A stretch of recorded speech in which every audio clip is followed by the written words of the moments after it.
Good morning, everyone.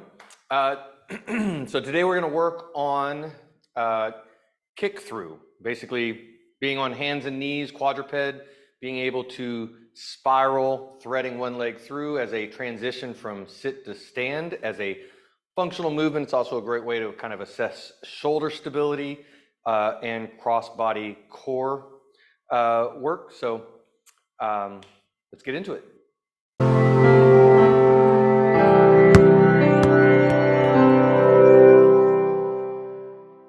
So we're going to start in our quadruped.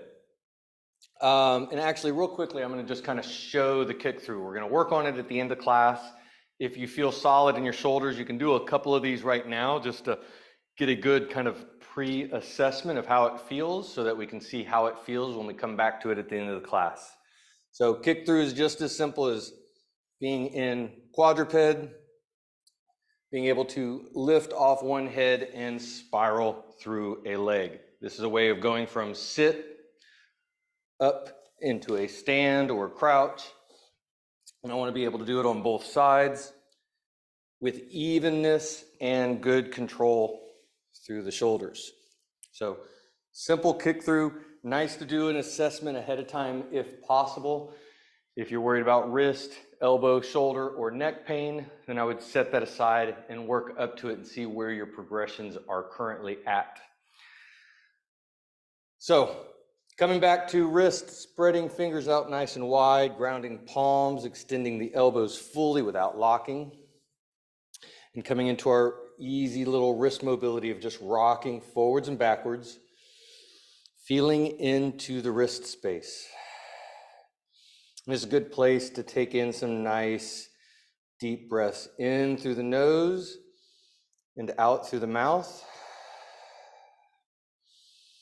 We can start focusing a little bit on that crocodile breath, bringing our breath down into our abdominals, not just front into the belly, but also out into the side and into the low back, feeling that 360-degree breath. Turning fingers out to the side, moving side to side. Try to time your movement as you transition from one wrist to the other wrist. Try to time it with your breath so that you're going a little bit extra slow and being a little more sensitive to listening to what's going on in the body. Right now, we're just paying attention to the wrist. How does that right wrist feel compared to the left wrist? Is one side a little tighter, more restricted? Is it painful? And we're going to turn fingers all the way back towards the knees. Closer the hands are to the knees, the less intense. The further out we come, the more intense. I want this to stay nice and juicy, not super intense. With grounded palms, lightly letting the hips rock back to heels. And again, nice big inhales in through the nose. Exhale, let that navel draw into spine. Feel that expansion of the abdominal wall on the inhale. Feel that full exhale, that belly coming all the way in, full expression of that breath on the exhale.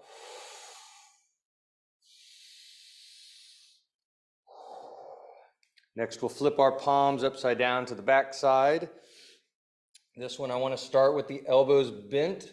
First thing I want to feel into is the elbow space. So as we press down lightly into the palms, we're extending the elbows to see how do they feel. Are we getting a little bit of a juicy little stretch in the elbows? If so, move into that stretch without force. Let it move, see if it opens up and gives you a little bit more range of motion. If you're able to go full extension on the elbows without pain, then we can do a little bit of rock back, hips to heels. Again, nice deep breaths in and out.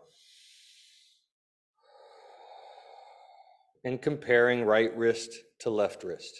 Noticing how does it feel in the body. We're going to flip the palms back over, coming right back to grounded, spread palms. And now I want to work our spirals through the elbows. rotating the elbow pit as far forward as it will go, and then turning it back around as far behind as it will go. I want to notice any kind of like nice rotational stretch around the wrist, forearm space, or up around the shoulder. And I want to compare, how does it feel on the right side compared to the left side? Are you able to spiral more or less on one side? Is there a bigger stretch on one side?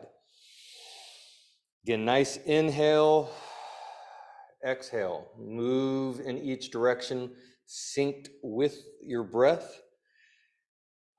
As we're getting our nice spirals in and out, start to notice how the direction of your spiral is changing your shoulder, the position of your shoulder blade. As we internally spiral, feel those shoulders kind of roll up and over the ribs. You can even press into the floor a little bit. Notice how when you spiral your elbow pits outward, it draws the shoulder blades down and back, like it's packing those shoulder blades into your back pocket. They get a little tighter along the ribs. We can feel into both of those extremes of that spiraled elbow. As you spiral inward, see if you can feel a nice little stretch in between your shoulder blades. As you spiral outward, feel your chest kind of open up through the bottom as your shoulder blades draw down your ribs. Again, continuing to add in that nice breath back and forth. And we'll come off the wrist just a little bit, move them around, get a little bit of flow to them. And now we're going to come to our feet. We're going to tuck our toes, and I want to turn the heels in towards each other as far as possible so that the only toe tucked right now is the big toe joint.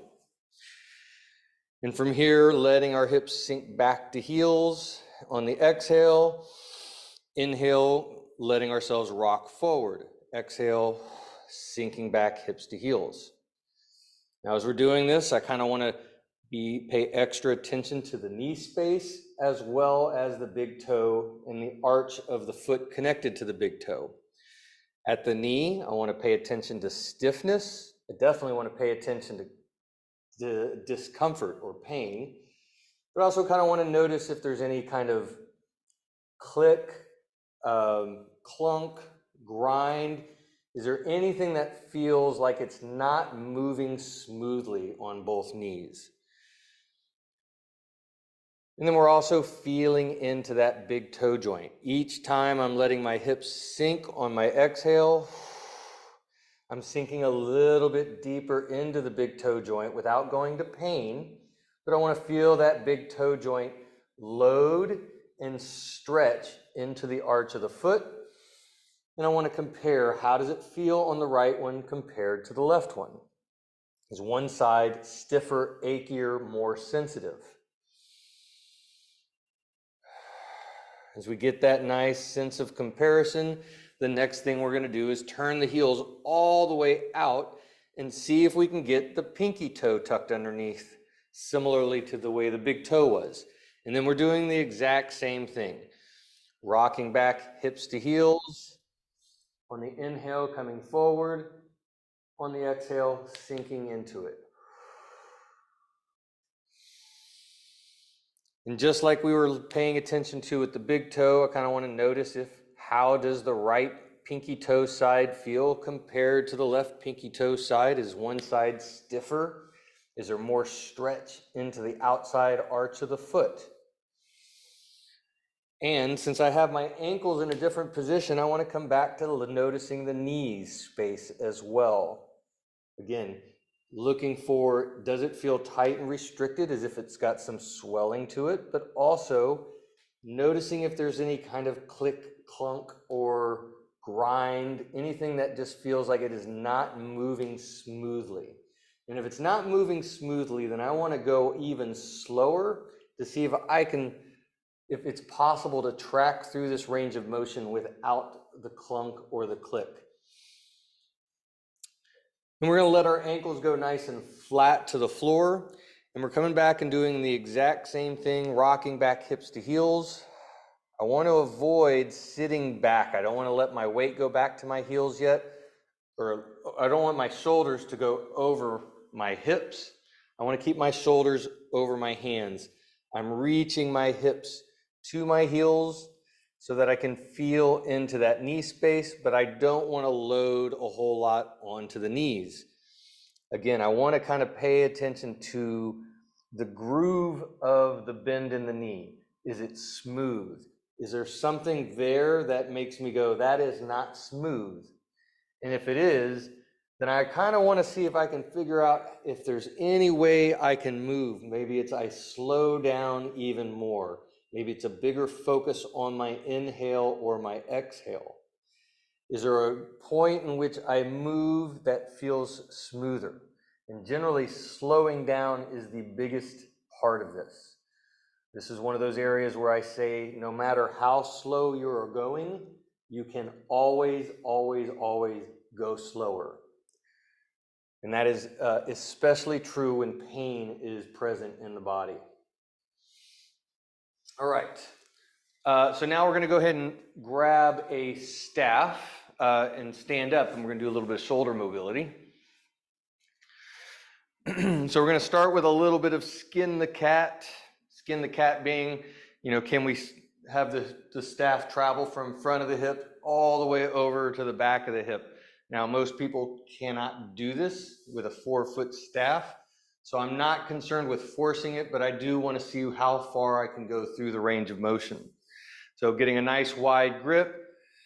Again, nice breaths in and out. We're simply exploring how far up and over and back you can go, and if you can only go so far back, bringing it right back forward.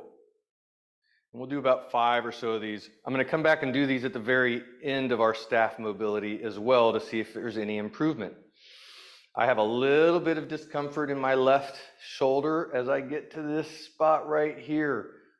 And it's opening up. I was able to do this yesterday, but it's just sensitive enough that I don't want to force it. So I'm just kind of moving right up to that level 1, level 2 discomfort, not going into my 3 or above. So next we'll go ahead and get our shoulder width grip. This is where I want to imagine that I'm trying to break the staff in two. I'm trying to bend it with my hands. I want that bend to not just come at the wrist. I also want to feel it spiral through the elbows, so elbows are spiraling upwards. And I want to feel it in my shoulders. My shoulders are cranking down because I'm trying to break this staff in two. Next, we're going to get a little bit of a scoop in the pelvis because I want to prevent that rib from flaring out as we bring our arms up overhead. And I'm seeing how far can I pull and squeeze my elbows to my ears as I exhale. Inhale, letting those elbows go forward. Exhale, squeeze. Again, nice and slow, connecting it to breath, maintaining those active elbows, active bend at the wrist and the shoulders. Again, we're trying to snap that staff in two as we're squeezing our elbows back. Also try to avoid sticking the head forward as you pull. See if you can maintain height through the spine as you're pulling back. I also want to keep from letting that rib cage come out. So I got that little bit of scoop in the pelvis. Head is tall as I'm pulling back. You may feel like, oh man, my shoulders feel really stiff right there. If so, great. That's what we're doing this for, is to get them to move a little bit better. Next, we're going to move the staff behind our bodies, hands facing back, actively reaching down, and I'm continuing to try to bend the staff, but I'm bending it away from my body. I'm not trying to bend it around my body. So spiral elbow pits go forward, shoulder blades pack down and back, chest opens up to the wall in front of us. And from here, seeing how much can we lift and squeeze elbows up towards the ceiling. Inhale, let them soften a little bit. Exhale, lift and squeeze. Again, slow and sync with breath.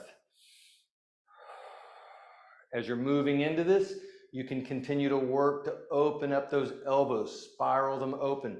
Feel the chest open up more with your lift.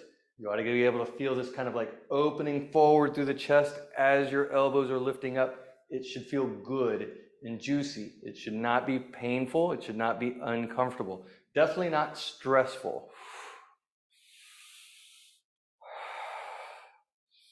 And then we're going to flip our palms the opposite direction.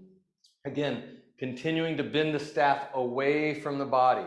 Open, spiraled elbows forward, chest is open, and coming back right back to that same thing. Squeezing elbows up towards the ceiling. On that exhale, inhale, letting them soften. With each one, seeing if you can squeeze just a little bit higher.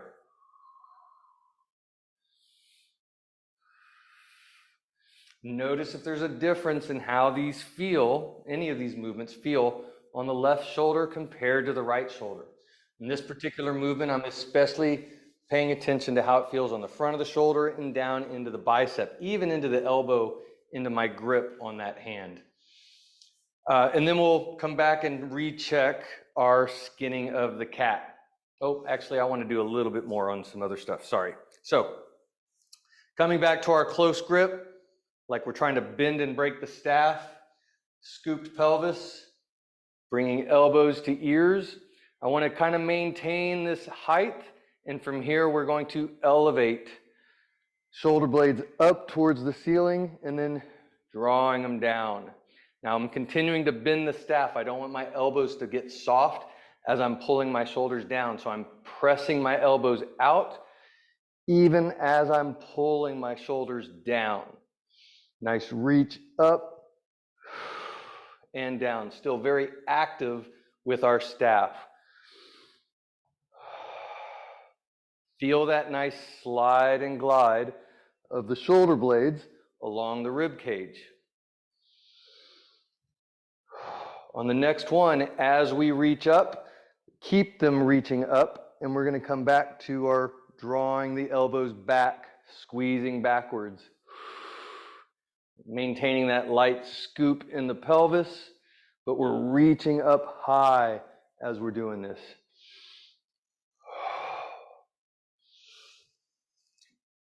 And then we'll bring our arms down. Now we'll come back to our skinning of the cat. So nice wide grip. And again, I want to go slow. I had a little bit of discomfort in my shoulder the first time, so I'm not trying to like force the movement. Although that area that was sensitive feels a lot better. I can go, look at that, I can actually go all the way through, and I can come back with a little bit of discomfort on the way back up. So as long as that pain is at that slight discomfort, I don't want it registering as significant pain. It's okay to move through that groove slowly, synced with breath. We'll go ahead and set the staff off to the side. Now we're going to get down into our shin box position. I'm going to go ahead and bring that knee-facing hand down to the floor. So my left knee's forward, left hand's on the floor, grounded palm. I want to feel my weight through the palm. I'm pressing down into the floor, spiraling that elbow out through that grounded palm, so I feel my shoulder blade packed down, chest is open, and I'm nice and engaged through the shoulder. Now I'm going to focus on my back hip.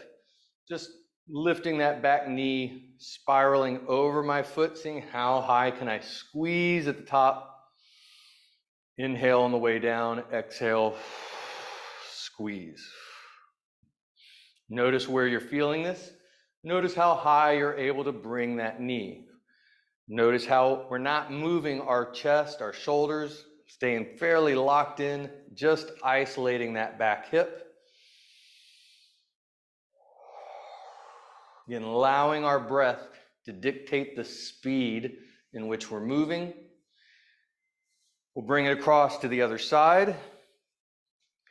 Grounded palm, spiraled elbow, shoulder blade engaged, active upper body, and focusing on that back knee, seeing how high can you open that hip.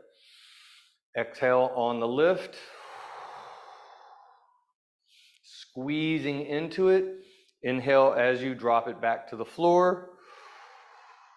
How does this side feel compared to the other side?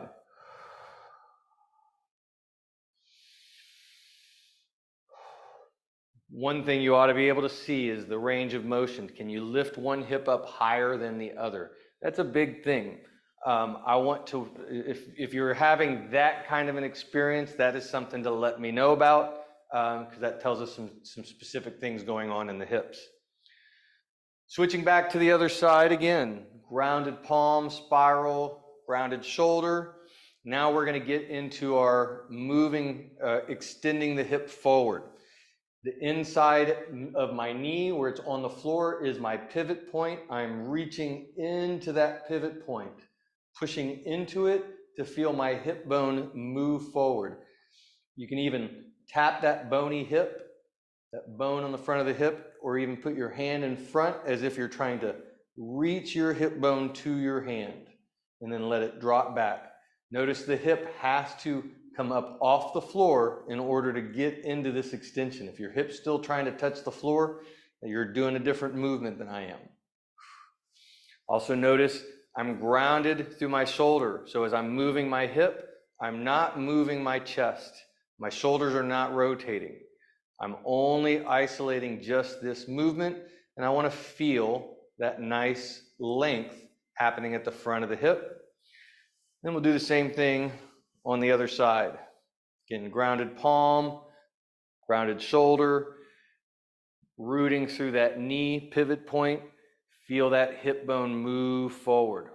Ooh, and this one's tighter on this side today. It's always tighter on this side, but it definitely feels, just nice and juicy tight. Exhale, squeezing into it, feeling into that load stretch through the front of the hip. With each one, you're seeing if you can reach a little further without going into pain. Again, I want to stay grounded through the shoulder. I don't want a whole lot of excess movement in the upper body because I want to isolate that hip.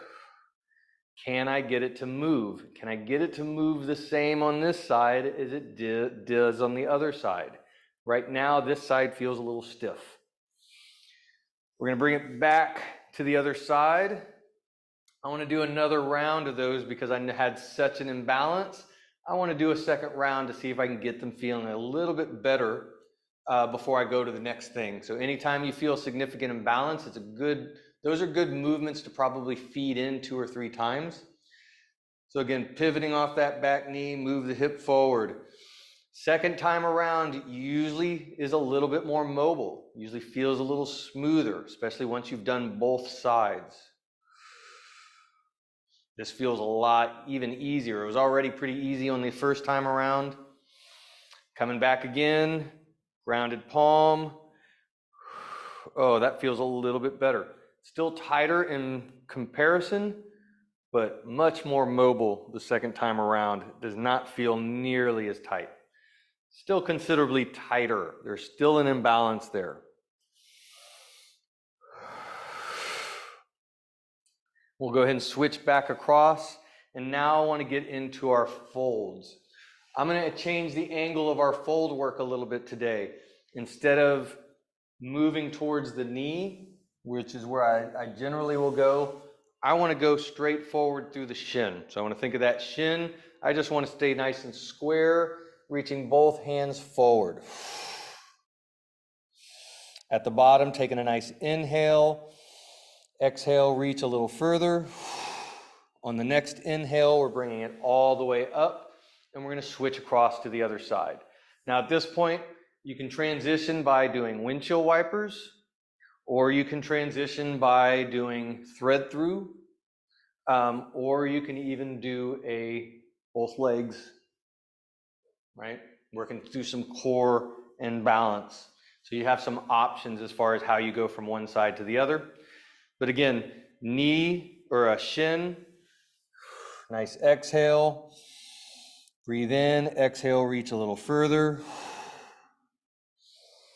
And since we're going at a little bit of a different angle here, notice how this elicits some different stretches through the glutes. Notice how it feels on that front of that back hip. And then with each one, we're seeing if we can reach a little further without going into pain. How much can you kind of flatten out as you get into your reach? How much do you feel that nice mobility, that ability to get some extra reach being created from mobility within the hips?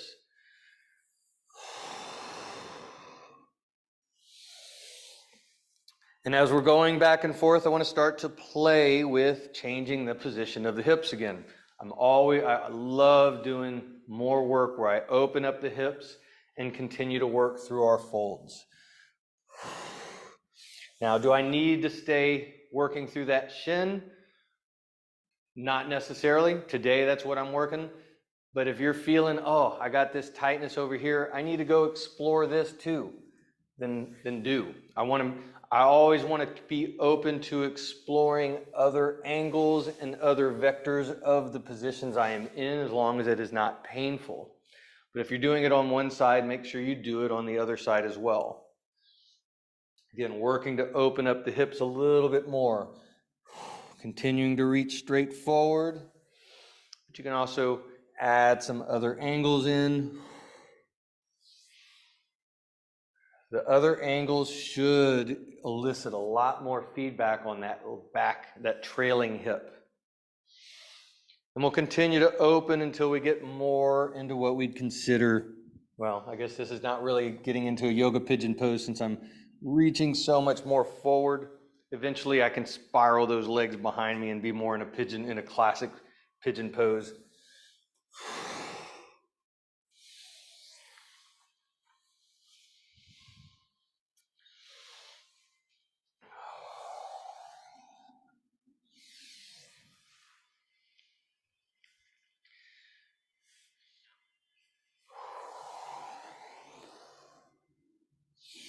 Working through these kind of shin box movements, sinking to breath, going extra slow.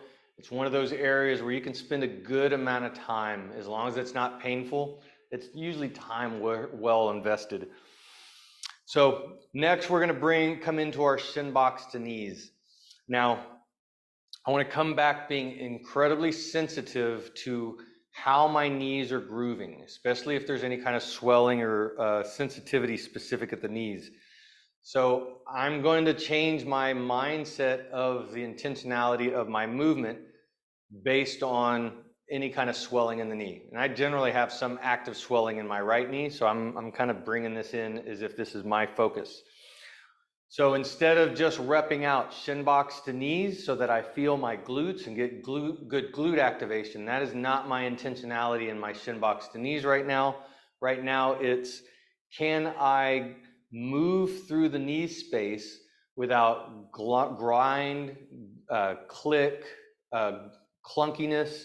Do I have smooth arthrokinematics through the knee? Does it move and groove smoothly? So in order to be able to do that, I want to use my hands more. I got a hand in back, a hand in front, and I am guiding my body up to knees. I'm using less of the musculature of my hips. I'm using my hands to guide my body back down. And I want to go from side to side and do the same thing on both sides, partly so I have a bit of comparison. But the big thing here is I want to make sure that what I'm doing first is not painful. Can I move in a way that does not irritate the knee? And irritate is a tricky term when we already have inflammation within the knee. So I'm definitely want to pay attention to pain, but I also want to be aware of anything else that feels stressful to the knee in a way that doesn't feel good. And I'm going to use that as a part of my pain sensitivity. If I got something in my knee, it may not hurt, but it just feels weird. I probably want to back off of that a little bit. So I don't want to be forceful here, but continuing to groove as much as you can using your hands.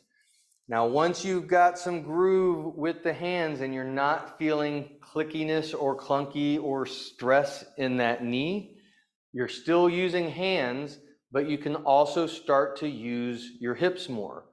pushing through the legs lightly in order to get some muscle activation, but your hands are still the primary guide.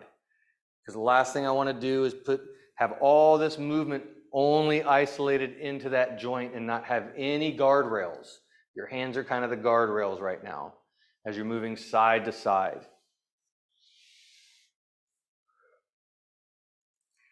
This is one of those areas neurologically, the more reps that you can get that do not aggravate through this position, the more you should be able to reacquire the neurology to support this position without irritating. So this is like a high rep, low intensity, boring, tedious maybe, but really, really juicy for the nervous system. Now again, as you're feeling that groove, you can start using the drive of your hips a little bit more. Use your hands a little bit less. Only use as much of your hands as you need. Think of this like training wheels on a bike. You start moving the training wheels higher and higher so they're touching the ground less and less, and you're more relying on your own body's ability to navigate and support the position. Eventually you'll get to where you can do this movement, good drive through both hips, and hands are just simply there just in case, but everything feels nice and grooved through the hips. All right, so now we're going to get on our back.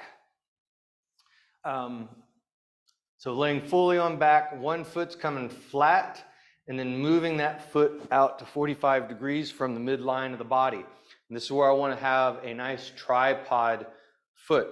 Ball of the big toe, ball of the pinky toe and heel, evenly loaded into the ground. My knee turns out, it's going to pick up my big toe. My knee turns in, it's going to pick up my pinky toe. I don't want those getting lifted, so my knee has to stay over my heel. So from that position, 45 degrees out, we're starting out by I'll switch feet since I'm in the wrong side. We are driving our knee down into that tripod foot, feeling our hip reach up towards the ceiling, and then letting the hip set back down. Exhale as you press. I want to press and see if you feel that stretch or that length through the front of the hip. Inhale, let it down. As you're driving through that foot, check your opposite leg. Is that opposite heel also pushing down, trying to lift your hip up? If so, it shouldn't be. It's not part of this game. It's taking a break right now. So if you feel that other leg trying to get involved, take a breath, let it relax, and come back to focusing on this side. If it keeps getting involved, keep taking a breath and getting it to relax. And eventually you'll get this drive just on this one side. I am pressing through this hip as if I am trying to roll over and push myself onto my belly. So it's a one side press. We'll go ahead and switch to the other side. We're going to do the same thing. Foot's flat, out to 45 degrees. Drive that knee down into the floor, lifting the hip bone up to the ceiling to feel that light stretch through the front of the hip. Inhale down, exhale, driving up. Checking into that opposite heel to make sure it is not trying to get involved in this game. And noticing the difference in this hip compared to the other hip. Is there a bigger stretch? Notice your knees. Does one knee feel a little shaky on this? Notice your feet. Does one foot feel more or less grounded than the other? We're going to go ahead and switch, and we're going to do a few more of these on the other side before we bring in the next layer to this particular movement. Because I want to really feel that drive, I want to feel that extension, and I want to see how much can we continue to move into this extension so that you start to feel your glute getting tight and contracting. Now again, as we're doing this, I don't want that knee to cave down as you're pressing, because that means you're no longer engaged through your tripod foot. Hip drives up, feel that glute get active. I want to feel it tight as you can. You're not clenching it, you're driving, and that's causing it to clench. As we're doing this, Opposite hand can kind of come up overhead, relax to the floor. As you drive that foot down, now we're going to take our same side hand and reach across our body. Inhale, bringing it all the way back. Exhale, drive the hip and reach. With each reach, you're seeing if you can press a little harder into the floor and reach your fingers a little further away so that you feel stretch through your low back, upper back, even up into the shoulders.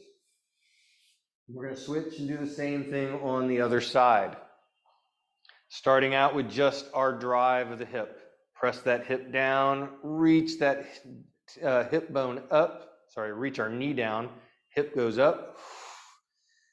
With each one, we're reaching more and more into this light stretch of the front of the hip. See if you can feel that glute locking up. I want to feel that contraction of the glute. Again, I'm not consciously squeezing my glute. I'm not flexing it. I am driving my knee down and putting my glute into a position in which it has to work. And then we'll let our other hand go overhead. As you're driving that hip, now we're adding in our reach. I don't want my reach to take away from my pressure at my foot. If anything, as I'm reaching, I'm actually smashing that foot down even firmer to the floor. I want to see how much can I wring out my spine by pressing down through the hips and reaching across through the shoulders. I want to feel that glute active all the way through the reach. Then we're going to bring both feet, putting them flat to the floor. I want to still maintain tripod nature in both feet. For right now, I don't want to press through my feet. My feet are just lightly loaded and grounded. I'm not pushing down. We're going to focus on pelvic tilts, letting the pelvis tilt forward, belly lifts up to the ceiling. We get this big space under our low back, and then we scoop the pelvis. That draws the belly in. Our back gets flat to the floor, but I'm not pushing my hips in order to flatten my back. My feet are soft for right now. We'll add engagement to the feet in just a moment. For right now, I want to feel all of that movement taking place from my lower core, really from that belly button region. Inhale as you allow your pelvis to tilt forward, breathing in and expanding into that abdominal space. Exhale, drawing your navel into your spine. By doing so, you're actually using your belly button to push your spine down into the floor.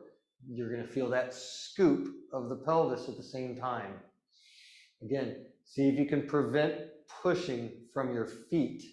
Can you get this movement isolated to just the lower core? I want to get this isolated to lower core because we're going to bring this into our hip bridge and we're going to do the same movement in a moment. But now we got to get to our hip bridge, which means pressing through our feet. So on the next inhale, as you exhale, scoop. We're going to continue to scoop and peel the sacrum off the floor and then peel each vertebrae one at a time. I'm continuing to scoop, but it's peeling each vertebrae one at a time until I get into my full hip bridge where I'm getting this nice stretch through the front of the hips again, hopefully feeling some contraction in the glutes, and then letting it all down one vertebrae at a time. Can you segmentally control how your vertebrae touch the floor, moving down the spine? Come into our inhale, belly lifts up off the floor, exhale, drawing navel in, feel the spine flatten out, and then peel one vertebrae at a time until we get up to the top, and then each vertebrae down one at a time, down back to the bottom. Again, nice and slow, synced into our in and exhale.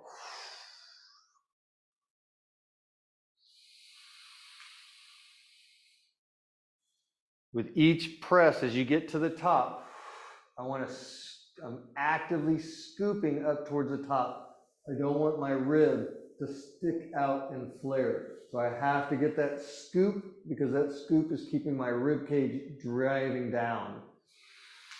On the next exhale at the top, we're going to keep it at the top. And so now as we inhale, exhale, I want to come back to our pelvic tilts. But I want to do so maintaining the height of the hips. So as you inhale, belly's opening up, we're getting a sway in the back as the pelvis tilts forward, and then on the exhale, navel into spine as we scoop. Can you feel on that exhale how that really engages the glutes?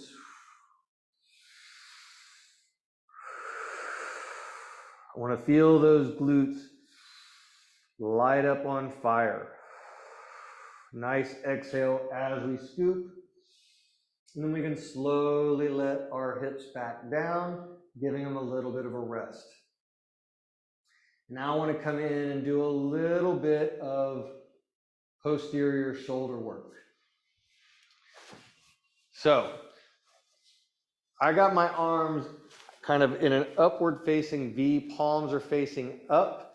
I want to draw my elbows in at a 45-degree angle towards my spine, kind of bringing my medial elbow into my rib cage, and I'm drawing back like I'm trying to squeeze my elbows as well as my shoulders towards my spine. And I want to feel my upper back get really engaged. I want to stay broad across the floor, but I want to feel my upper back really like taut and engaged to the floor. From this position, we're coming back into our hip drive, pressing our hips up to the ceiling, nice engagement through the glutes, and I'm still in my tight shoulders. I'm kind of focusing on my right elbow as I'm bringing that right elbow in. I'm getting really strong through my shoulder as I drive my entire upper shoulder into the floor with the purpose of seeing if I can lift my opposite shoulder towards the ceiling. Inhale, letting it back down. Exhale, pull left shoulder elbow in. Get that shoulder taut. Press it down into the floor in order to lift the right shoulder up. I'm going to see if we can go back and forth, pressing a shoulder down. But I want to do so without losing the height of the hips. So as you're driving down, don't let that hip sink. Don't let one hip rotate. Keep both feet pressed evenly through the floor. Hips are super active. One shoulder drives to lift the other shoulder up. Going back and forth. Exhale as you drive. Inhale as you transition across, but maintaining the height of the hips. Again, you ought to feel this, you're probably going to feel this a lot through those glutes, and you'll feel a little bit more going into the shoulders. All right, so now we're going to get up into an inverted position. Grounding both palms around the hips. Again, nice active palms down. We're going to spiral the elbow pits out so that we feel that shoulder blades hacking down on the ribs, chest opening up towards the ceiling. And we're going to actually work spirals through the elbows here first. So feel that spiral outward gets you tall. Then we're going to spiral inward. Notice how spiraling inward changes the position of your shoulder blades. Starts to round the shoulders forward. Continue to spiral inward and feel those shoulders move all the way up to your ears so that you feel some stretch through the upper back. And then we're going to press down, spiral out.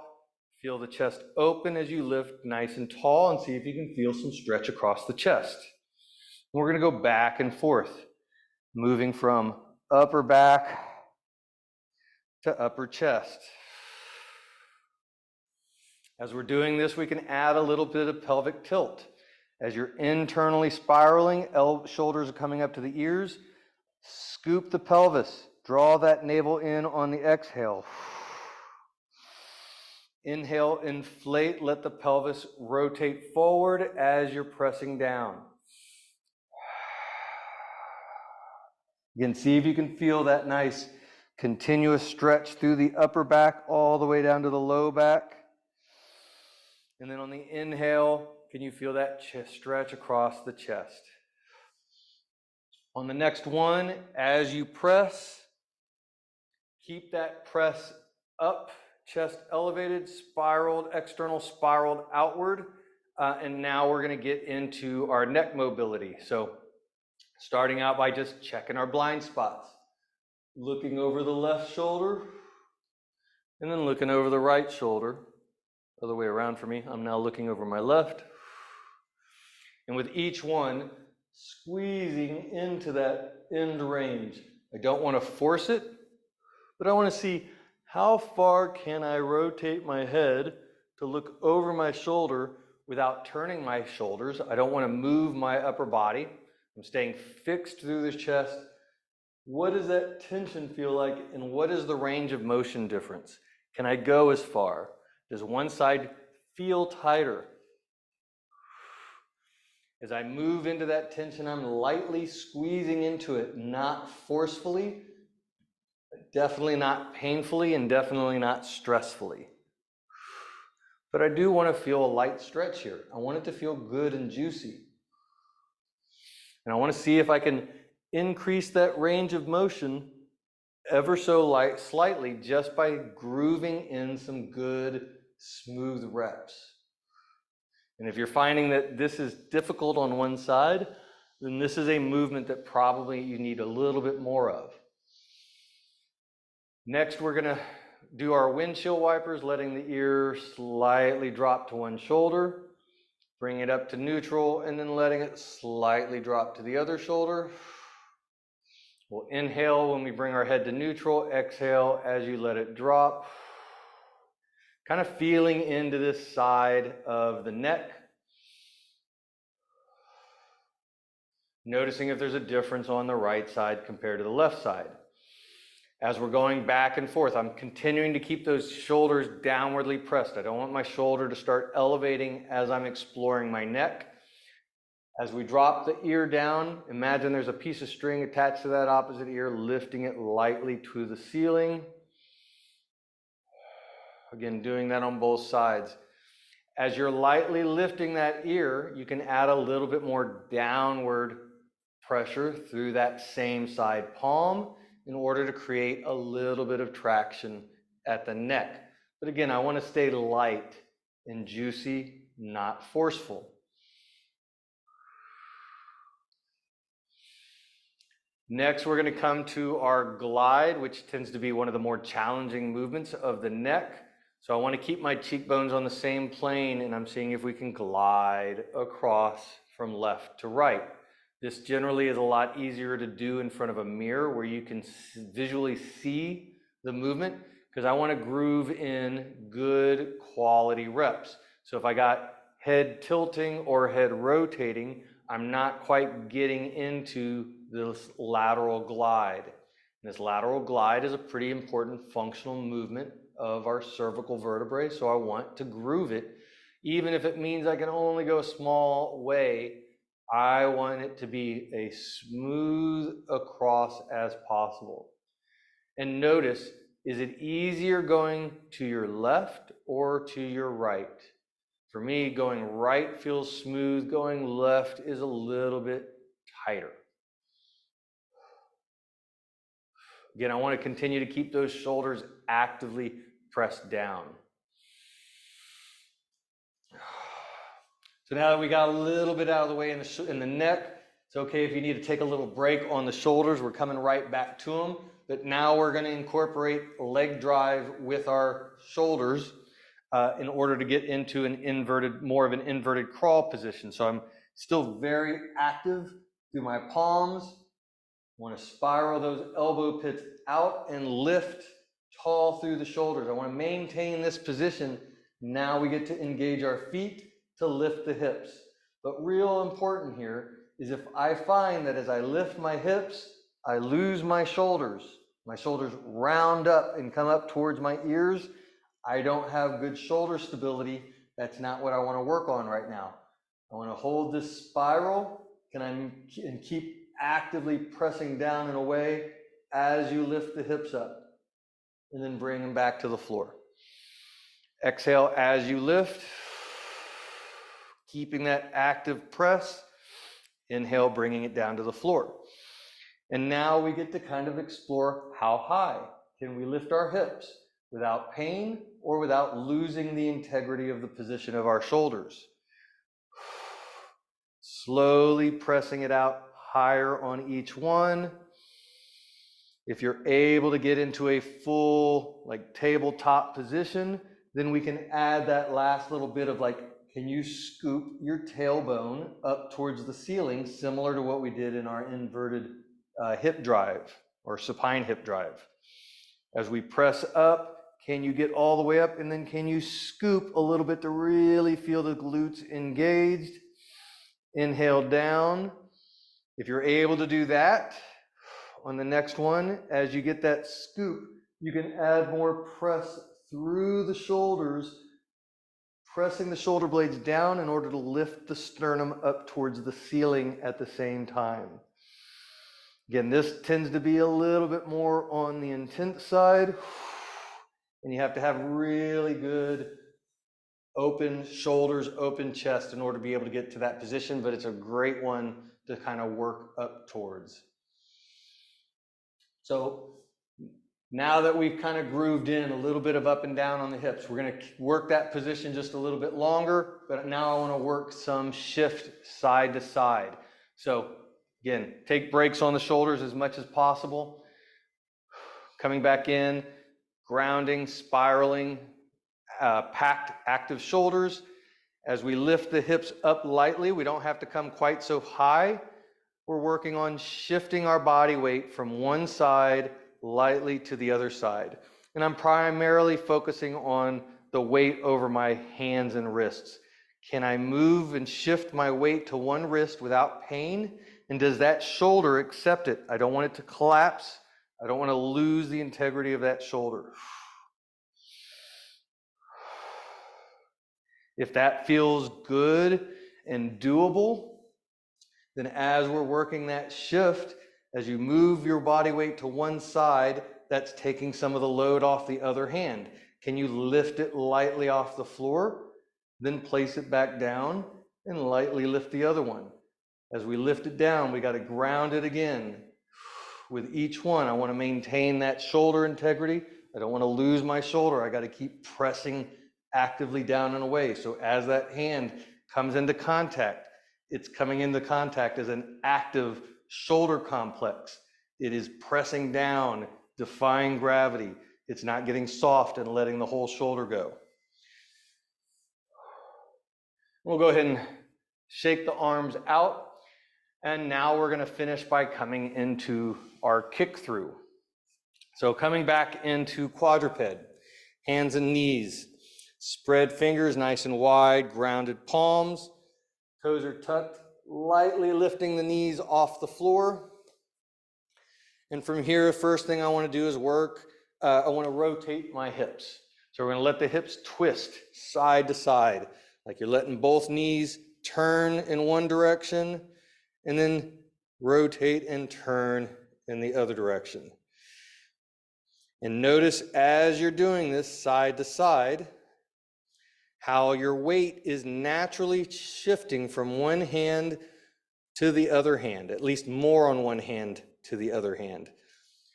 If this is feeling stressful, then this is probably as far as you want to go with this movement. I want to really pay attention to shoulder pain as we start extending through this position a little bit more, because I want to make sure that you have good shoulder stability.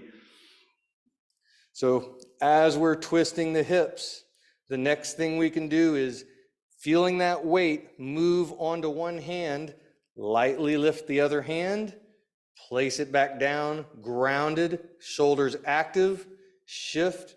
Can you do the same thing to the other hand? Do they feel similar? Do you have the same level of active shoulders, active hand, core is in charge? You're not losing your hips, you're not losing your shoulders. If this feels good, then the next step is literally to reach and step that foot out. Again, making sure that we're not losing our shoulder as we transition into more of a side body position on it. I want to keep the movement as small as I can maintain perfect control. If I'm feeling like I don't have good control, then I'm going too far. But as we're getting into it, we can continue to reach and even add a little bit of hip drive through that bottom hip. As I'm reaching across, my back hip is pressing up to the ceiling as I'm staying very active through my shoulder. This is a great place to work and play for core, for shoulder, for stability, and for breath. Oh, and you're probably going to feel it a little bit after spending some time working through those movements. So let's come back into a nice, comfortable seated position. Go ahead and close your eyes for a moment. Take some nice deep breaths in through your nose. Full exhale out through your mouth. On that inhale, let's bring our breath back into that abdominal space, thinking crocodile breath. 360. I don't want it to just breathe forward into the belly, but I also want to feel it in the side body and into our low back. On that exhale, I want to feel that pressing outward through the abdominal wall on the inhale. Exhale, drawing that navel into spine. Full expression of that breath. All the way out and then all the way in. Nice, big, forceful breaths. Let's take a good 5 or 6. Slow and methodical in and out.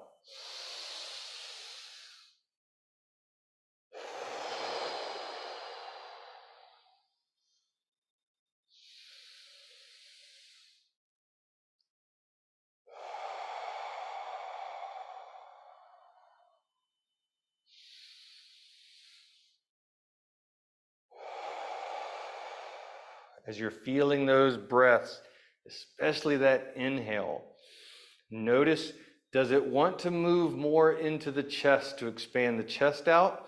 Or can you bring it down into the abdominal walls and can you feel it pressing out in all directions, not just forward into the belly?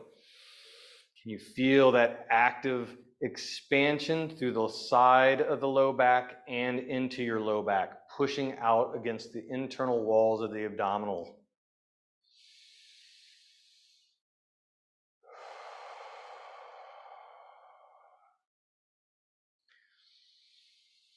And then start to let your breath soften. Notice just taking a little scan of neck, of shoulders, of the ribs. Inhale, exhale, noticing if there's any areas of tension, of density, of restriction. Breathe in lightly into that tension, and on the exhale, just let it rinse off. As if that exhale is water and it's rinsing that tension off of you onto the ground. Let the shoulders soften, let the neck soften.